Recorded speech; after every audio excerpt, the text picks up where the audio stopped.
سورہ مجادلہ۔ سورہ مجادلہ کا تعارف۔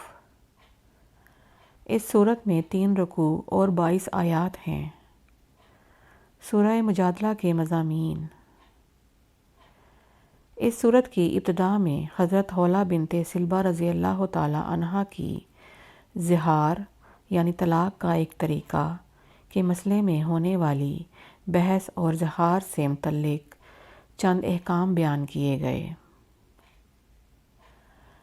مجلس کے چند آداب بیان کیے گئے اور مسلمانوں کو اللہ تعالیٰ اور اس کے حبیب صلی اللہ تعالیٰ علیہ وآلہ وسلم کے احکامات پر عمل کرنے کی ترغیب دی گئی ہے۔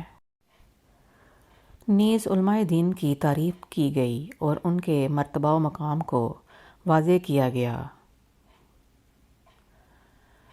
ان منافقین کی سرزنش کی گئی جو یہودیوں سے محبت کرتے تھے، مسلمانوں کے راز ان تک پہنچاتے تھے، جھوٹی قسمیں کھاتے تھے، اللہ تعالیٰ اور اس کے حبیب صلی اللہ تعالیٰ علیہ وآلہ وسلم سے عداوت رکھتے اور ان کے احکامات کی مخالفت کرتے تھے۔